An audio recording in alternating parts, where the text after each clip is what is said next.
ቅዱስ ሚካኤል ያድነናል። ቅዱስ ሚካኤል ይጠብቀናል። ቅዱስ ሚካኤል አማላጃችን ነው።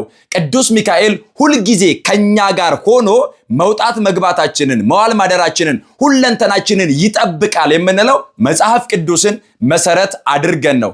በመንገድ ሁሉ ይጠብቁ ዘንድ መውጣት መግባትህን ይጠብቁ ዘንድ መዋል ማደርህን ይጠብቁ ዘንድ ከጠላት ሁሉ አሰራር ጠብቀው ሊያግዙ ሊረዱ እግዚአብሔር ሁል ጊዜ መላእክቱን እንደሚያዝ መዝሙረኛው ዳዊት መዝሙር 90 ቁጥር 11 ላይ ምን አለ? በመንገድ ሁሉ ይጠብቁ ዘንድ መላእክቱን ስላንተ ያዛቸዋልና እግርህም በድንጋይ እንዳትሰናከል በእጆቻቸው ያነሱሃል ይላል። መልአኩ የምልጃ ጥያቄን የጠየቀው የማትምራቸው እስከመቼ ነው ብሎ አማለዳቸው። ለማን? ለእስራኤልና ለይሁዳ ከተሞች በግብፃውያንና በእስራኤላውያን መካከል ደመና አደረገ ይላል። በግብፃውያንና በእስራኤላውያን መካከል ጨለማ ሆነ። ከፊት እየመራ የነበረው የእግዚአብሔር መልአክ ከኋላ በኩል ደግሞ መከታ ሆናቸው። በጠላት እንዳይጎዱ፣ በጠላት እንዳይጨነቁ፣ በጠላት እንዳይበሉ ከኋላ እየጠበቃቸው ወደ እግዚአብሔር መንግስት ስንጓዝ በመንገዳችን ሁሉ የሚጠብቁን፣ በመንገዳችን ሁሉ የሚረዱን፣ በመንገዳችን ሁሉ የሚገጥመንን እንቅፋቱን እሾውን ሁሉ እየነቀሉ መንገዳችንን የሚያስተካክሉት ቅዱስ ሚካኤል ከፊት እየቀደመ እሾሁን እየነቀለ ከፊት እየቀደመ እንቅፋቱን እያስወገደ ከኋላ ደግሞ ደመና እየጋረደ በሁሉ በጉዞ ላይ መልአኩ ቅዱስ ሚካኤል እንደሚጠብቀን መጽሐፍ ቅዱሱ ያስረዳናል፣ ይነግረናል ማለት ነው። ቅዱስ ሚካኤል እየመራን ነው። ቅዱስ ሚካኤል እየጠበቀን ነው። ቅዱስ ሚካኤል ከኛ ጋር ነው። ይህ የሚጠብቀንን መልአክ፣ ይህ የሚመራንን መልአክ ከፊትና ከኋላ ጋሻና መከታ ሆኖ ከኛ ጋር ያለውን ቅዱስ መልአክ ማክበር እንደሚገባን ደግሞ እግዚአብሔር ሲናገር እንደዚህ አለ። በፊቱ ተጠንቀቁ አለ፣ ቃሉንም አድምጡ፣ ስሜ በእርሱ ላይ ስለሆነ ኃጢአት ብትሰሩ ይቅር አይልምና አታስመርሩት በማለት ይናገራል። ሚካኤል ማለት ማን? እንደ እግዚአብሔር ማለት ነው። እውነት ነው። እንደ እግዚአብሔር ያለ አባት፣ እንደ እግዚአብሔር ያለ መሐሪ፣ እንደ እግዚአብሔር ያለ ይቅር ባይ፣ እንደ እግዚአብሔር ያለ ቸር ማንም የለም። የእግዚአብሔር መልአክ እግዚአብሔርን በሚፈሩ ሰዎች ዙሪያ ይሰፍራል ያድናቸውማል ተብሎ ተጽፏል። ይሰፍራል አለ ማንም በሚፈሩ እግዚአብሔርን በሚፈሩ እንደ እግዚአብሔር ቃል በሚኖሩ ለእግዚአብሔር በሚታዘዙ የእግዚአብሔርን ቃል በሚሰሙ ሰዎች ዙሪያ ይሰፍራል። ከዚያስ ያድናቸዋል አለ። በስመ አብ ወወልድ ወመንፈስ ቅዱስ አሐዱ አምላክ አሜን። የተወደዳችሁ የክርስቶስ ቤተሰቦች የእናታችን የእመቤታችን የቅድስት ድንግል ማርያም የአስራትና የአደራ ልጆች በኃያሉና በገናናው በወደደንና ባከበረን በጌታችን በመድኃኒታችን በኢየሱስ ክርስቶስ ፍጹም የሰላምታ ቃል በያላችሁበት የእግዚአብሔር ሰላም ከሁላችሁ ጋር ይሁን እያልኩኝ በዛሬው ዕለት ስለ ሊቀ መላእክት ስለ ቅዱስ ሚካኤል ተራዳይነት፣ ስለ ቅዱስ ሚካኤል አማላጅነት፣ ስለ ቅዱስ ሚካኤል ክብር መጽሐፍ ቅዱስን መሰረት በማድረግ እንማማራለን። እንኳን ለታላቁ መልአክ ለመላእክት አለቃ ለቅዱስ ሚካኤል ዓመታዊ ክብረ በዓል በሰላምና በጤና አደረሳችሁ አደረሰን። የሊቀ መላእክት የቅዱስ ሚካኤል ረድኤትና በረከት ምልጃ ጥበቃ ከሁላችን ጋር ይሁን። እንደ አምላካችን እንደ እግዚአብሔር ቅዱስ ፈቃድ አጠር ላለ ደቂቃ የምንማማርበት የትምህርታችን መሪ ኃይለ ቃል የሚሆነው ቅዱስ ሚካኤል በሚል ርዕስ ስለ መልአኩ ስለ ቅዱስ ሚካኤል የምንማማርበት ነው። ስለዚህ የትምህርታችንን ርዕስ ቅዱስ ሚካኤል ብለን በዚህ መሰረታዊ ቃል እንማራለን። የምንሰማውን ቃል፣ የምናደምጠውን ቃል፣ የምንማረውን ቃል መረዳት እንድንችል ማስተዋል እንድንችል እግዚአብሔር መንፈስ ቅዱስ ሁላችንንም ይርዳን። በመጽሐፍ ቅዱስ ስለ ቅዱስ ሚካኤል በብዙ ቦታ ተጽፎ ይገኛል። እኛ ኦርቶዶክሳውያን ብዙ ጊዜ መላእክትን ቅዱስ ሚካኤል፣ ቅዱስ ገብርኤል እያልን ስንጠራና ዓመታዊ ክብረ በዓልና በወርሃዊ መታሰቢያም ጭምር ስናስባቸው በጣም ብዙ ሰዎች መጽሐፍ ቅዱስ ላይ የሌለ የሚመስላቸው ብዙ ሰዎች ስላሉ መጽሐፍ ቅዱስ ላይ ያለውን እውነት በመግለጥና መጽሐፍ ቅዱስን በማንበብ የመላእክትን ክብር መጽሐፍ ቅዱስን መሰረት በማድረግ ቤተክርስቲያን የምታስተምረንን ትምህርት እንማራለን። ከብሉይ ኪዳን አንድ ጥቅስ ከሐዲስ ኪዳን ደግሞ አንድ ጥቅስ እናነሳና ስለ ቅዱስ ሚካኤል ቃል በቃል ስሙ ተጠርቶ የተጻፈበትን የመጽሐፍ ቅዱስ ክፍሎች ብዙ ተጽፏል። ጥቂት ግን ከብሉይና ከሐዲስ አንዳንድ አንስተን ከዚያ በኋላ ወደ ትምህርታችን እንገባለን። የመጀመሪያው በትንቢተ ዳንኤል ምዕራፍ 10 ቁጥር 13 ላይ ከዋነኞቹ አለቆች አንዱ ሚካኤል ሊረዳኝ መጣ የሚል ቃል ተጽፎ እናገኛለን። ትንቢተ ዳንኤል ምዕራፍ 10 ቁጥር 13 ላይ ከዋነኞቹ አለቆች አንዱ ሚካኤል ሊረዳኝ መጣ የሚል ቃል ተጽፏል። ስለዚህ ከዋነኞቹ አለቆች አንዱ ከሊቃነ መላእክት መካከል አንዱ የሆነው የመላእክት አለቃ ቅዱስ ሚካኤል ሊረዳኝ መጣ የሚለው ቃል በቃል ስሙ ተጠርቶ ሚካኤል ሊረዳኝ መጣ ተብሎ በትንቢተ ዳንኤል ምዕራፍ 10 ቁጥር 13 ላይ ተጽፏል። እንዲሁ ደግሞ በራዕየ ዮሐንስ ምዕራፍ 12 ቁጥር 7 ላይ በሰማይ ሰልፍ ሆነ፣ ሚካኤልና መላእክቱ ዘንዶውን ተዋጉ፣ ዘንዶውም ከመላእክቱ ጋር ተዋጋ፣ አልቻላቸውምም ተብሎ ተጽፏል። በሰማይ ሰልፍ ሆነ፣ ሚካኤልና መላእክቱ ዘንዶውን ተዋጉ ይላል። ሚካኤልና መላእክቱ ዘንዶውን ተዋጉ፣ ዘንዶም ከመላእክቱ ጋር ተዋጋ ይልና ቀጥሎም ይላል አልቻላቸውም ይላል። ስለዚህ ከሊቃነ መላእክት መካከል አንዱ የሆነው የመላእክት አለቃ ቅዱስ ሚካኤል ሊቀ መላእክት ብለን የምንጠራው ቅዱስ ሚካኤል በብሉይ ኪዳንም በሐዲስ ኪዳንም በሁለቱም ኪዳናት ባሉት መጻሕፍት ውስጥ ስሙ ተጽፎ እንመለከታለን። ለዚህም ነው በህዳር 12 እና በሰኔ 12 የመላእክት አለቃ የቅዱስ ሚካኤልን ዓመታዊ ክብረ በዓል የኢትዮጵያ ኦርቶዶክሳዊት ተዋሕዶ ቤተክርስቲያን በታላቅ ሃይማኖታዊ ስርዓት የምታከብረው። ስለዚህ እነዚህን ቅዱሳን መላእክትን ስናከብር፣ እነዚህ ቅዱሳን መላእክትን ስናስባቸው መጽሐፍ ቅዱስን መሰረት በማድረግ ነው የምናስባቸው።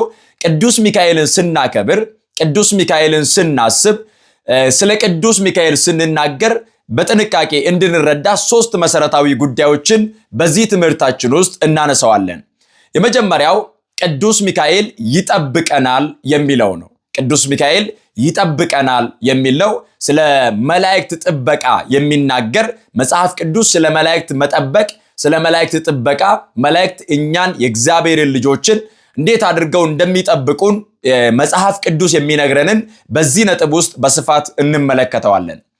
ቅዱስ ሚካኤል ይጠብቀናል፣ ቅዱስ ሚካኤል ያድነናል፣ ቅዱስ ሚካኤል አማላጃችን ነው ብለን ስንናገር ይህንን ሁሉ ትምህርት የምናስተምረው ከመጽሐፍ ቅዱስ ሳንወጣ ነው። በጣም ብዙዎች የሚሰናከሉት መጽሐፍ ቅዱስ ላይ የሌለ ስለሚመስላቸው ነው። እኛ ግን መጽሐፍ ቅዱስን መሰረት በማድረግ ቅዱስ ሚካኤል አማላጃችን ነው፣ ቅዱስ ሚካኤል ይጠብቀናል፣ ቅዱስ ሚካኤል ያድነናል፣ ቅዱስ ሚካኤል መውጣት መግባታችንን፣ መዋል ማደራችንን፣ ሁለንተናችንን ይጠብቃል የምንለው አሁን እንደነገርኳችሁ መጽሐፍ ቅዱስ የእግዚአብሔርን ቃል መሰረት አድርገን ነው። ስለዚህ ህዳር ሚካኤልን ስናስብ የምናስበው እስራኤላውያንን ነው። ቅዱስ ሚካኤል እስራኤል ዘስጋን እንዴት አድርጎ እንደመራቸው፣ እንዴት አድርጎ እንደረዳቸው በዚህ በኦሪት ዘጸአት ምዕራፍ 14 ላይ ከቁጥር 15 ጀምሮ ተጽፎ የሚገኘውን ቃል አነብላችሁና እርሱም መሰረት አድርገን እንመለከታለን። እንዲህ ይላል። ኦሪት ዘጸአት ምዕራፍ 14 ከቁጥር 15 ጀምሮ እግዚአብሔርም ሙሴን አለው፣ ለምን ትጮህብኛለህ? እንዲጓዙ ለእስራኤል ልጆች ንገር። አንተም በትርህን አንሳ፣ እጅህንም በባህሩ ላይ ዘርጋ፣ ክፈለው። የእስራኤልም ልጆች በባህሩ ውስጥ በየብስ ያልፋሉ። እነሆም እኔ የግብፃውያንን ልብ አጸናለሁ፣ በኋላቸውም ይገባሉ።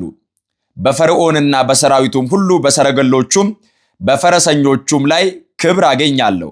ግብፃውያንም በፈርዖንና በሰረገሎቹ በፈረሰኞቹም ላይ ክብር ባገኘው ጊዜ እኔ እግዚአብሔር እንደሆንኩ ያውቃሉ። በእስራኤልም ሰራዊት ፊት ይሄድ የነበረው የእግዚአብሔር መልአክ ፈቀቅ ብሎ ቆመ፣ በኋላቸው ሄደ። የደመናውም አምድ ከፊታቸው ፈቀቅ ብሎ በኋላቸው ቆመ። በግብፃውያን ሰፈርና በእስራኤል ሰፈር መካከል ገባ። በዚያም ደመናና ጨለማ ነበረ። በዚህ በኩል ግን ሌሊቱን አበራ። ሌሊቱንም ሁሉ እርስ በርሳቸው አልተቃረቡም ይላል። በዚህ መጽሐፍ ውስጥ የምንመለከተው የእግዚአብሔር መልአክ ቅዱስ ሚካኤል ከፊት ለፊት እስራኤላውያንን እየመራ እንደነበረና ይህ ቅዱስ መልአክ እግዚአብሔር ሙሴን ባህሩን ክፈለው፣ ባህሩን ምታ፣ በያዝከው በትር ባህሩን ምታ፣ ባህሩም ደግሞ ይከፈላል፣ እስራኤላውያን በደረቅ በየብስ ይሻገራሉ ብሎ በተናገረበት በዚያ ሰዓት ላይ እስራኤልን ከፊት ለፊት እየመራ የነበረው የእግዚአብሔር መልአክ ወደ ኋላቸው ደግሞ እንደገና ተመለሰና በግብፃውያንና በእስራኤላውያን መካከል ደመና አደረገ ይላል። በግብፃውያንና በእስራኤላውያን መካከል ጨለማ ሆነ። ከፊት እየመራ የነበረው የእግዚአብሔር መልአክ ከኋላ በኩል ደግሞ መከታ ሆናቸው። በጠላት እንዳይጎዱ፣ በጠላት እንዳይጨነቁ፣ በጠላት እንዳይበሉ ከኋላ እየጠበቃቸው የነበረው የእግዚአብሔር መልአክ ነው። ከፊት እየመራቸው የነበረው የእግዚአብሔር መልአክ ነው። ስለዚህ ይህ የእግዚአብሔር መልአክ ቅዱስ ሚካኤል ይጠብቀናል የምንለው ይህንን የመጽሐፍ ቅዱስ ክፍልና ሌሎቹን የመጽሐፍ ቅዱስ ክፍሎችን መሰረት በማድረግ ነው። ለዚህ ነው መዝሙረ ዳዊት መዝሙር 90 ቁጥር 11 ላይ በመንገድ ሁሉ ይጠብቁ ዘንድ መላእክቱን ስላንተ ያዛቸዋልና እግርህም በድንጋይ እንዳትሰናከል በእጆቻቸው ያነሱዋል። በተኩላና በእባብ ላይ ትጫማለህ፣ አንበሳውንና ዘንዶን ትረግጣለህ የሚል የእግዚአብሔር ቃል ተጽፎ እናገኛለን። በመንገድ ሁሉ ይጠብቁ ዘንድ፣ መውጣት መግባትህን ይጠብቁ ዘንድ፣ መዋል ማደርህን ይጠብቁ ዘንድ፣ ከጠላት ሁሉ አሰራር ጠብቀው ሊያግዙ ሊረዱ እግዚአብሔር ሁል ጊዜ መላእክቱን እንደሚያዝ መዝሙረኛው ዳዊት መዝሙር 90 ቁጥር 11 ላይ ምን አለ? በመንገድ ሁሉ ይጠብቁ ዘንድ መላእክቱን ስላንተ ያዛቸዋልና እግርህም በድንጋይ እንዳትሰናከል በእጆቻቸው ያነሱሃል ይላል። በመንገድ በሃይማኖት ህይወት ውስጥ ስንኖር፣ መንገድ በተባለች በሃይማኖት ውስጥ ስንጓዝ፣ ወደ እግዚአብሔር መንግስት ስንጓዝ በመንገዳችን ሁሉ የሚጠብቁን፣ በመንገዳችን ሁሉ የሚረዱን፣ በመንገዳችን ሁሉ የሚገጥመንን እንቅፋቱን እሾውን ሁሉ እየነቀሉ መንገዳችንን የሚያስተካክሉትና ስለኛ ሁል ጊዜ በእግዚአብሔር ፊት የሚቆሙት ቅዱሳን መላእክት ናቸው። ስለዚህ በመጀመሪያ ቅዱስ ሚካኤል ይጠብቀናል፣ ጠባቂያችን ነው ብለን ስንናገር ስለሚጠብቀን ነው። መጽሐፍ ቅዱስ መላእክቱን ስላንተ ያዛቸዋል ተብሎ እንደተጻፈ በመጽሐፍ እንደተነገረ መላእክቱን እግዚአብሔር ስለኛ ያዛቸዋል። እነዚህ ቅዱሳን መላእክት ደግሞ መውጣት መግባታችንን፣ መዋል ማደራችንን፣ መቀመጥና መነሳታችንን፣ ሁለንተናችንን ተቆጣጥረው ከጠላት አሰራር ይጠብቁናል። ሰይጣን ከዘረጋብን ወጥመድ፣ ሰይጣን በሰዎች ላይ እያደረ ከሚፈትነን ፈተና፣ በሕይወታችን ሁሉ ከሚገጥመን የትኛውም አይነት መከራ ቅዱስ ሚካኤል እየደረሰ ይጠብቀናል፣ እየደረሰ ይጋርደናል፣ ይከልለናል። ምክንያቱስ በመንገድ ሁሉ ይጠብቁ ዘንድ መላእክቱን ስላንተ ያዛቸዋልና እግርህን በድንጋይ እንዳትሰናከል አለ። ሰይጣን የሚያስቀምጠው እንቅፋት አለ፣ ብዙ ድንጋይ አለ። እነዛ ድንጋዮች እንዳያሰናክሉ፣ እነዛ እንቅፋቶች እንዳይጥሉ፣ ከመንገድ እንዳትወጣ፣ እንዳትንሸራተት፣ ወደ ኋላም እንዳትመለስ ቅዱስ ሚካኤል ከፊት እየቀደመ እሾሁን እየነቀለ፣ ከፊት እየቀደመ እንቅፋቱን እያስወገደ፣ ከኋላ ደግሞ ደመና እየጋረደ በሁሉ በጉዞ ላይ መልአኩ ቅዱስ ሚካኤል እንደሚጠብቀን መጽሐፍ ቅዱሱ ያስረዳናል፣ ይነግረናል ማለት ነው። ስለዚህ በመጀመሪያ የምንመለከተው ቅዱሳን መላእክት የሰው ልጆችን ይጠብቃሉ። ከእግዚአብሔርም ደግሞ የሚላኩበት ከሁለቱ ምክንያቶች መካከል አንዱ የሰው ልጆችን ለመጠበቅ ነው። የመጀመሪያው ምህረት ለማድረግ ለመጠበቅ ከእግዚአብሔር ዘንድ ተልከው ይመጣሉ። ለእግዚአብሔር የማይታዘዙትን ደግሞ ለመቅጣት ይላካሉ መላእክት። ስለዚህ እኛን ለመጠበቅ፣ እኛን ለመርዳት፣ እኛን ለማገዝ፣ እኛን ወደ ህይወት ለማምጣት፣ የእኛን መንገድ ሊያቀኑ ይላካሉ ቅዱሳን መላእክት። ለዚህ ነው እኛ የምናከብራቸው። ቅዱስ ሚካኤል እስራኤላውያንን የጠበቀ፣ በምድረ በዳ የመራቸው፣ ደመና እየጋረደ ይንከባከባቸው የነበረ። ለዚህ ነው ኦሪት ዘጸአት ምዕራፍ 23 ቁጥር 20 ላይ እግዚአብሔር ሲናገር እንደዚህ አለ። ዘጸአት 23 ቁጥር 20 ላይ እንደዚህ ይላል፣ በመንገድ ይጠብቅ ዘንድ ወዳዘጋጀሁትም ስፍራ ያገባህ ዘንድ እነሆ እኔ መልአክን በፊትህ እሰዳለሁ። በፊቱ ተጠንቀቁ፣ ቃሉንም አድምጡ። ስሜም በእርሱ ስለሆነ ኃጢአት ብትሰሩ ይቅር አይልምና አታስመርሩት ይላል። ልብ በሉ። በመንገድ ይጠብቅ ዘንድ ወዳዘጋጀሁትም ስፍራ ያገባ ዘንድ አለ እግዚአብሔር። እነሆ እኔ አለ እግዚአብሔር መልአክን በፊትህ እሰዳለሁ፣ እልካለሁ አለ። እነርሱ የሚጓዙት ወደ ከነዓን ነው። ወደ ከነዓን በሚያደርጉት ጉዞ በመንገዳቸው ሁሉ ከፊት ከኋላ እንዲጠብቃቸው ቅዱስ ሚካኤል ተልኳል። እኛ ደግሞ የምንጓዘው ወደ እግዚአብሔር መንግስት ነው፣ ወደ ገነት፣ ወደ መንግስተ ሰማያት ነው። በመንገዳችን በሃይማኖታችን ሁሉ ከፊት ከኋላ የሚጠብቀን ቅዱስ ሚካኤል ዛሬም ከኛ ጋር ነው። ዛሬም ከኛ ጋር ነው፣ ይጠብቀናል፣ ይረዳናል። ምክንያቱም እግዚአብሔር ሲናገር ምን አለ?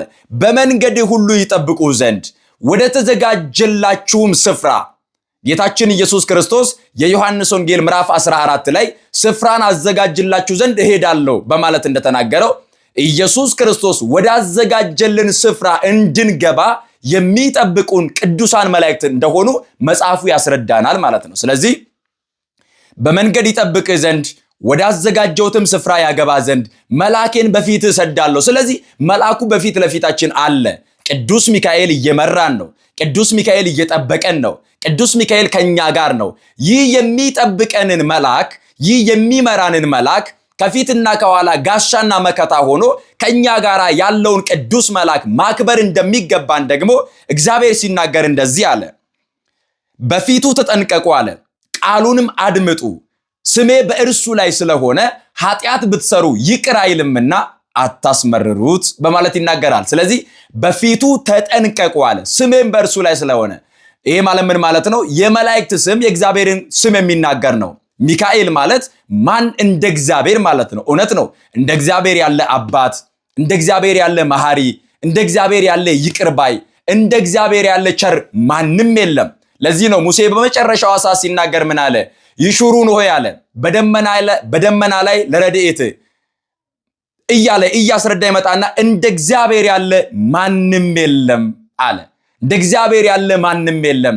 መኖሪያ የዘላለም አምላክ ነው። የዘላለም ክንዶች ካንተ በታች ናቸው በማለት ተናግሯል። ስለዚህ እንደ እግዚአብሔር ያለ ቸር፣ እንደ እግዚአብሔር ያለ አባት፣ እንደ እግዚአብሔር ያለ ይቅር ባይ ማንም የለም ማለት ነው። ማንም የለም። ስለዚህ በመንገዳችን፣ በሃይማኖታችን፣ በሕይወታችን የሚጠብቁን ቅዱሳን መላእክት ናቸው። ስለዚህ መላእክት ይጠብቁናል ብለን የምናምነው መጽሐፍ ቅዱስን መሰረት በማድረግ ነው። ሁለተኛው ቅዱስ ሚካኤል ያድነናል ብለን እንናገራለን። ቅዱስ ሚካኤል ያድነናል ብለን እንናገራለን። ይሄ ማለት አስቀድመን ይጠብቀናል ካልን የሚጠብቀን ከክፉ ነገር ነው።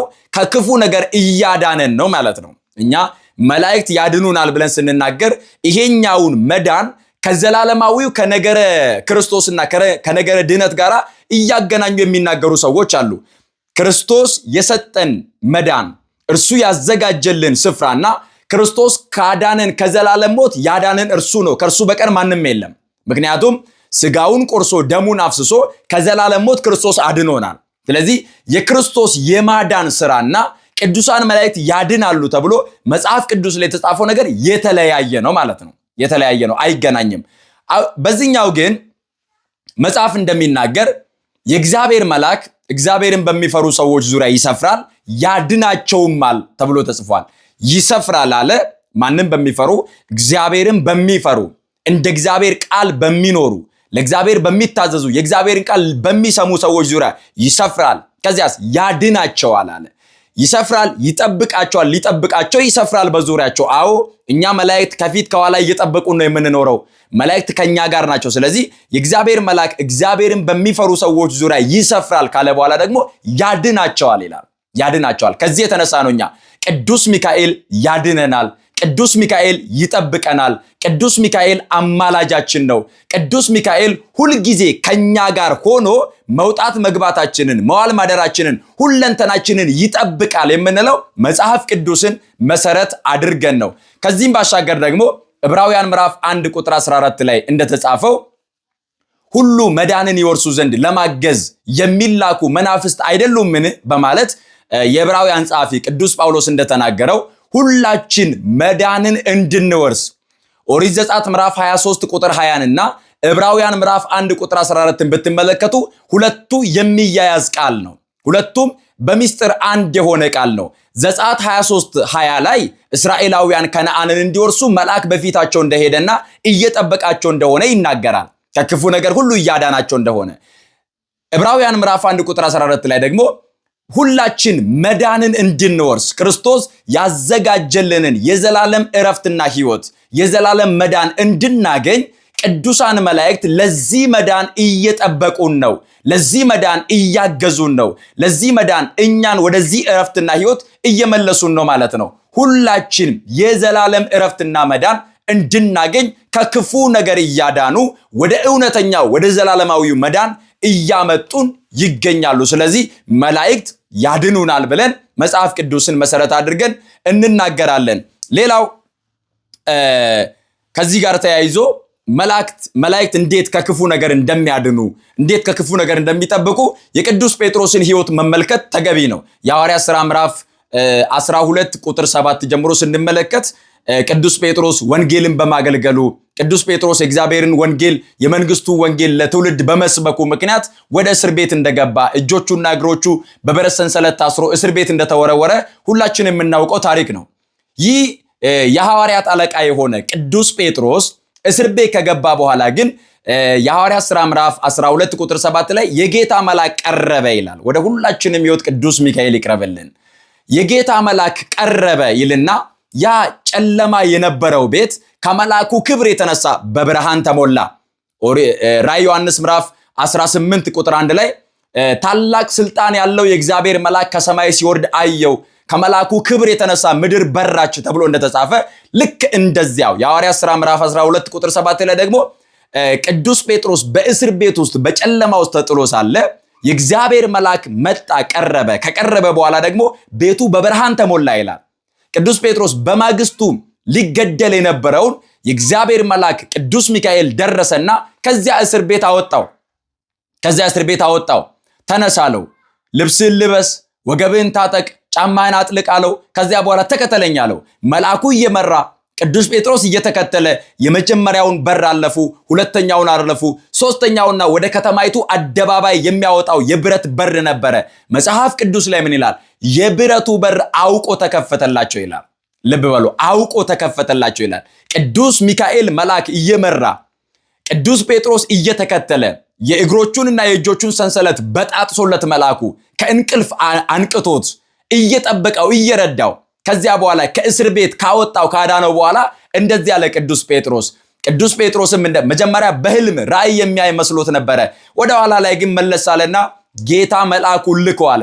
ከሄሮድስና ከጨካኞቹ እጅ እንዴት እንዳዳነው ተናገረ። ስለዚህ ቅዱሳን መላእክት ከክፉ ነገር ሁሉ ዛሬም በብዙ ሰንሰለት ውስጥ ያሉ ሰዎች አሉ። በጥላቻ ሰንሰለት የታሰሩ፣ በሱስ ሰንሰለት የታሰሩ፣ በመጠጥ ሰንሰለት የታሰሩ፣ በብዙ ክፋት የተያዙ ሰዎች አሉ። እነዚህን ሁሉ እየደረሰ ከእስራት የሚፈታ የሚጠብቅ የሚያድን የእግዚአብሔር መልአክ ቅዱስ ሚካኤል ነው ማለት ነው። ስለዚህ ቅዱስ ሚካኤል ይጠብቀናል ስንል መጽሐፍ ቅዱስን መሰረት በማድረግ ነው። ሶስተኛው ቅዱስ ሚካኤል ያማልደናል እያለን ነው። አማላጃችን ነው። ይህንን የመላእክትን ምልጃ መላእክት የመጀመሪያው አገልግሎታቸው በእግዚአብሔር ፊት ቆሞ እግዚአብሔርን ማመስገን ነው። በእግዚአብሔር ፊት ቆሞ እግዚአብሔርን ማመስገን ነው። ትንቢተ ኢሳይያስ ምዕራፍ 6 ቁጥር 3 ላይ መላእክቱ በፊቱ ቆመው ቅዱስ ቅዱስ ቅዱስ የሰራዊት ጌታ እግዚአብሔር እያሉ እግዚአብሔርን እንደሚያመሰግኑ ተጽፏል። ልክ እንደዚያው ደግሞ የሉቃስ ወንጌል ምዕራፍ 1 ቁጥር 19 ላይ የእግዚአብሔር መልአክ ቅዱስ ገብርኤል በእግዚአብሔር ፊት ቆሞ እንደሚያገለግል በእግዚአብሔር ፊት እንደሚቆም ራሱ ቅዱስ ገብርኤል ሲናገር ምን አለ? እኔ በእግዚአብሔር ፊት የምቆመው ገብርኤል ነኝ በማለት ተናግሯል። ስለዚህ መላእክት በእግዚአብሔር ፊት ቆመው እግዚአብሔርን ያመሰግናሉ ስንል እንዲሁ ደግሞ በእግዚአብሔር ፊት ቆሞ ስለ ሰው ልጆች ያማልዳሉ፣ ይጠይቃሉ ስለ ሰው ልጆች። ይሄንን አንድ ከብሉይ ኪዳን አንድ ከሐዲስ ኪዳን እንመለከታለን። ከብሉይ ኪዳን ትንቢተ ዘካርያስ ምዕራፍ 1 ቁጥር 12 ላይ እንዲህ የሚል ቃል ተጽፎ እናገኛለን። የእግዚአብሔርን መልአክ መልሶ አቤቱ የሰራዊት ጌታ ሆይ እነዚህ 70 ዓመት የተቆጣሃቸውን ኢየሩሳሌምንና የይሁዳን ከተሞች የማትምራቸው እስከ መቼ ነው አለ። የእግዚአብሔር መልአክ በእግዚአብሔር ፊት ቆሞ ኢየሩሳሌምንና ይሁዳን እነዚህ 70 ዓመት የተቆጣሃቸውን እነዚህን ከተሞች የማትምራቸው እስከ መቼ ነው? ማራቸው፣ ይቅር በላቸው ብሎ እግዚአብሔርን ጠየቀው። ከዚያ መጽሐፉ እንደዚህ ይላል፣ እግዚአብሔርን መልሶ ከእኔ ጋር ይነጋገር ለነበረው መልአክ በመልካምና በሚያጽናና ቃል ተናገረው አለ። በመልካምና በሚያጽናና ቃል ተናገረው። ማን? እግዚአብሔር። ከማን ጋራ? ከመልአኩ ጋራ። መልአኩ ጠየቀ፣ የማትምራቸው እስከ መቼ ነው አለ። እግዚአብሔርን በሚያጽናና ቃል መለሰለት ይልና ያ የሚያጽናና ቃል ምን እንደሆነ ትንቢተ ዘካርያስ ምዕራፍ 1 ቁጥር 16 ላይ እንዲህ ተብሎ ተጽፏል። ስለዚህ እግዚአብሔር እንዲህ ይላል ወደ ኢየሩሳሌም በምህረት ተመልሻለሁ አለ። አያችሁ መልአኩ የምልጃ ጥያቄን የጠየቀው የማትምራቸው እስከመቼ ነው ብሎ አማለዳቸው። ለማን? ለእስራኤልና ለይሁዳ ከተሞች እግዚአብሔርን በሚያጽናና ቃል መለሰለት አለና ቁጥር 13 ላይ ቁጥር 16 ላይ ደግሞ ምን አለ? እግዚአብሔርን በምህረት ወደ ኢየሩሳሌም ተመልሻለሁ አለ ይላል። አምላካችን በምህረት ወደ ሀገራችን ይመለስ።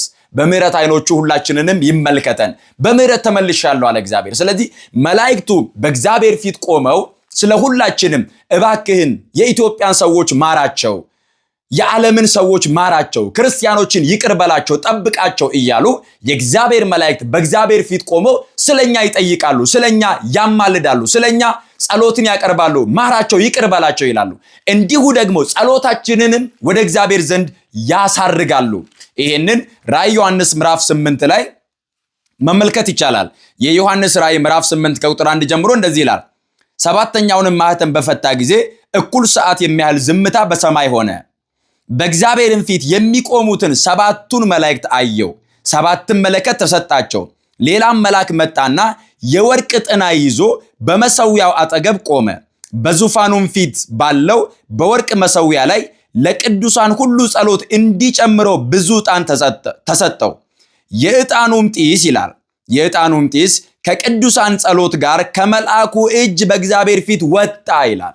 የቅዱሳንን ጸሎት፣ በቤተ ክርስቲያን የሚደረገውን ጸሎት፣ የምእመናንን ጸሎት ሁሉ የእግዚአብሔር መልአክ ወደ እግዚአብሔር እንዳሳረገው ከመልአኩ እጅ ወደ እግዚአብሔር ፊት እንደወጣ ይናገራል። ስለዚህ ጸሎታችንን የሚያሳርጉ የማኑሄን መስዋዕት መልአኩ እንዳሳረገው ልክ እንደዛው በአዲስ ኪዳን ደግሞ መስዋዕታችንን፣ ጸሎታችንን፣ ልመናችንን፣ የልቦናችንን መሻት ወደ እግዚአብሔር ዘንድ የሚያሳርጉ ቅዱሳን መላእክት ናቸው ማለት ነው። ስለዚህ ቅዱሳን መላእክት ይጠብቁናል፣ ቅዱሳን መላእክት ያድኑናል፣ ቅዱሳን መላእክት ያማልዱናል። ስለዚህ የቅዱስ ሚካኤልን ዓመታዊ ክብረ በዓል ስናከብር ቅዱስ ሚካኤል ይጠብቀናል፣ ቅዱስ ሚካኤል ያማልደናል፣ ቅዱስ ሚካኤል ያድነናል ብለን መጽሐፍ ቅዱስን መሰረት በማድረግ እንደሆነ ሁላችንም መገንዘብ አለብን። የተማርነውን ቃል በልቦናችን ተጽፎ እንድንጠቀምበት እግዚአብሔር መንፈስ ቅዱስ ሁላችንንም ይርዳ።